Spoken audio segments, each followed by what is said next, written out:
Welcome to one more episode of Civil Discourse Now. I'm Mark Small, co-host with Paul Ogden. Good morning, Mark. Good morning. It's almost afternoon. It's almost afternoon, and I think tomorrow at this time will be afternoon because we go to Eastern Daylight Saving Time. Yes! So change your clocks. Do we fall forward or no? We spring forward and fall back. I don't know. More daylight afterward. More daylight. You can actually mow your lawns So now. the sun actually, the Earth slows down its rotation, I believe. So we have more daylight. This is March 10th, 2012. This is Civil Discourse Now. We're coming to you. Actually, we're streaming live today, I think, for the first time. We have a lot of technological developments and advancements on the show. We are coming to you live from Big Hat Books in Broad Ripple, which is on the north side of Indianapolis, 6510 Cornell Avenue, where you can get Dan Barden's The Next Right Thing. It's a new novel out. Dan Barden is a professor at Butler University. His wife Liz owns Big Hat Books. We are here, 6510 Cornell. They have space upstairs for occasions that you can rent and throw parties and stuff like that. Paul, tell them about the show. Well, Mark, the show is Civil Discourse Now. It's a show where we try to bring look at that camera. Civil discussion to political issues, whether those political issues are local, state, national, or international. We try to have an intellectual discussion of the show and the topic. And do you have a disclaimer? Well, my disclaimer is I'm a candidate for Marion County Judge in the Republican primary. And one of the rules that apply to judicial candidates is you're not supposed to make pledges or promises about how you would rule in particular cases or on particular subjects. So I cannot make those promises. Other than that, I'm pretty much free to tackle the issue of global warming. And just to reiterate the point, Ogden. Vote for him on the ballot. Ogden. Paul Ogden. Vote for him. And our guest today is, he's been a frequent guest on this show, Jeff Cox. Jeff, welcome to the show. Thank you very much. And what is your website? I have a blog, No Boxes Allowed, and I run the law office, J.R. Cox Law, at jrcoxlawllc.com. Today, the topic we're going to discuss is global climate change, man-made. Is it global warming or climate change? Which one are we going with? It is combining both of those. It is global climate change, Paul. I think that we need to understand it's changing the climate of this world. We're going to do 4 segments like we normally do. Each will be about 14 minutes long. And the first segment we're going to do is discuss the history of people's environmental awareness in this country, because I don't think people realize, everybody didn't always realize we had an environment to be concerned about or aware of. Paul? Well, I don't know if I would go that far. I think people have been known that we have an environment that people, farmers, for example, know the impact of doing certain things to farmland, and so there is knowledge out there. But I think you're talking about the fact that throwing things away, polluting the streams, that sort of thing, polluting the air, and the impact that has. And being older, not nearly as old as you, of course, but being an older person, I can remember the smog-filled cities and how bad the air pollution was then. And I remember being from Madison, Indiana, that we would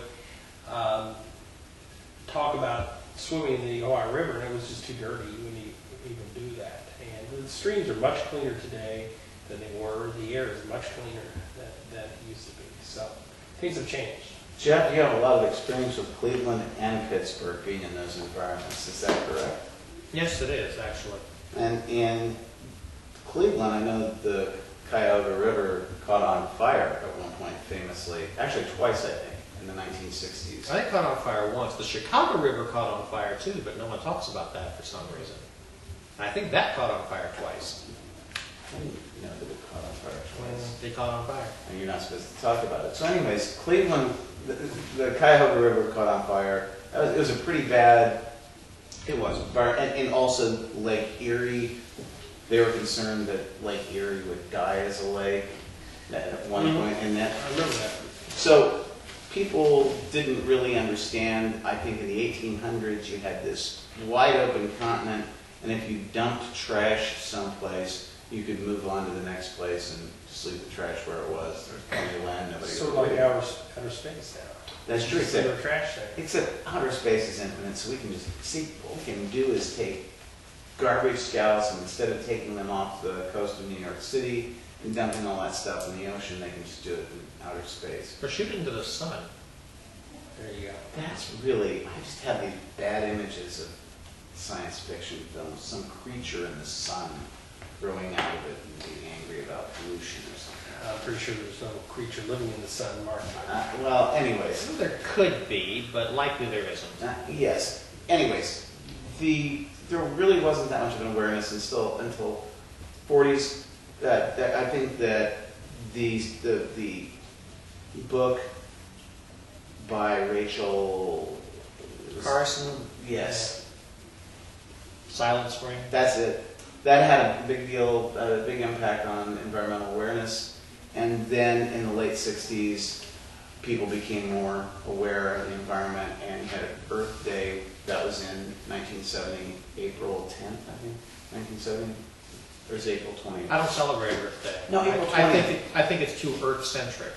April 20th, I think, is when everybody smokes pot. But I would take it back even further than that, because you got Teddy Roosevelt, who's a big environmentalist. and you're a big fan of Big fan of Teddy Roosevelt. He was behind the national parks. He did believe we should have hunting in those parks, but I think we need to bring up one point here, and it's that the environment wasn't a non-factor for so long because humans just didn't care about it. The Industrial Revolution came at the latter part of the 19th century, and people didn't know the effects of it. They didn't know what they were putting in the air. They didn't know the kind of stuff that was going in the water and the ground. They didn't know what the effects would be. It was only as those effects became more and more known as a result of experience, as a result of study, that the environmental impact became known, that people decided to do something about it. But it was a learning process. Well, it was a learning process with a lot of negative impacts on people, because I know that there was one thermal inversion that occurred in Pittsburgh where people died because of Pittsburgh's geographical location, the way in which the air pocketed over the city, and there was a whole bunch of sulfur dioxide. Well, that happens in a number of places, though, not just because of pollution. Cincinnati is another place like Pittsburgh where you're sort of pocketed by hills. Pittsburgh's got mountains around it, it's at a hill, but Cincinnati's had similar issues with that. And it's not just the pollution. Pittsburgh and places like that with mountains have distinct environmental factors. I've been to Pittsburgh so many times, and it seems every day at about 4 p.m. it starts clouding up. It starts looking like it's going to rain, and that's been cited as a possible factor why the Pittsburgh Pirates have low attendance as opposed to having 100 losses every year for the last 20 years. But it looks like it's going to rain, and it typically does not. But that's a factor in Pittsburgh, and it's like the factor in San Diego. Every morning it's cloudy in San Diego because of what they call the marine layer. Every place has different environmental factors based on the weather, based on a number, the wind and the mountains, or how flat the place is. Every place is different. Well, I know driving north on Interstate 65 from Indianapolis to Chicago, oftentimes one would see the sky orange over Gary, because Gary had U.S. Steel, had a number, and had several steel mills there, major league size steel mills, and so the effluent, the airborne particulate matter from the steel mills turned the sky orange around that area. It's the same with Pittsburgh. It was because they had a lot of steel mill and ferrous content of the air, meaning iron, is going to have an orangish tinge. And a lot of people, actually in Pittsburgh, remember those times fondly. Because a lot more people were employed. A lot more people were employed, but they were making something. You can't manufacture something without pollution of some kind. It's just impossible. And in Pittsburgh, they take a great amount of pride in their steel-making history. They take a great amount of pride in steel. Anytime they get more jobs because of steel, even if it's just 90 jobs at a finishing plant, they celebrate it. It's on the front page of the Post-Gazette. Okay, wait a second. You can't make something without polluting? Yeah, you can't make something without pollution. Is that an immutable law? Pretty much. Yeah. Let's say you take a block of wood and you turn it into bookends. You have to cut them, you have to saw them, you have to sand them, you may have to use some varnish on them. What you don't use is pollution. Okay, but the people who lived here on the plains before Europeans came to North America utilized every bit of a buffalo, for example. There was nothing, and they made things out of the buffalo. That's why they worship buffaloes. But they used the hide, the meat, the bones, the horns. They used every part and aspect of that creature. There was no pollution. And so when they cooked the buffalo, they didn't use fire? Or did they not cook the buffalo? Did they eat it raw? Oh, wait, no, you were talking about making something, and I was talking about utilizing the products and making things out of the buffalo. Well, if they make things out of buffalo, they need tools to make those things. Those tools create pollution. If they're creating a tent out of the buffalo, they can't use all of the skin of the buffalo for that. They have to cut it into certain sized pieces, and some of it they have to throw away. That's pollution. I understand that there is some pollution attendant with manufacturing of things, but I don't say that it's an immutable law that any time you make something you have to have pollution. I would say it's a practical law.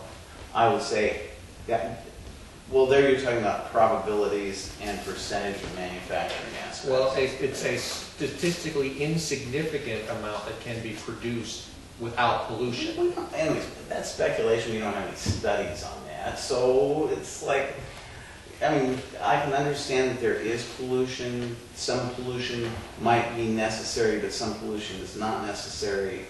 For example, I'll get to that. We've been talking about, the first segment we're going to talk about leading up to 1970, and that was kind of a keystone year. That was when their Earth Day was largely celebrated in the United States. There were a lot of demonstrations that day for environmental awareness.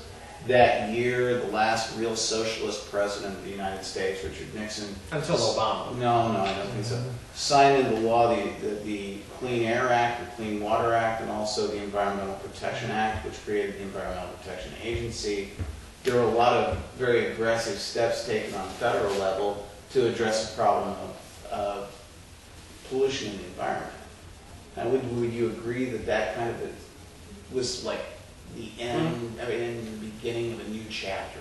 Well, I agree it was the beginning of a new chapter, but one of the important things, and I remember very well being in college and a professor talking about how getting rid of the first 90% of pollution is easy. It's that remaining 10%.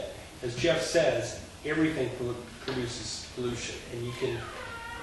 But when you try to get rid of that last 10%, that's not what he said. That's not what he said. Totally. Well, I'm sure you'll clarify that. It becomes very, very expensive and problematic, and often just simply not worth it. The air and the air is a lot cleaner today than it used to be. We're at the end of our first segment. We'll be back in just a couple of minutes.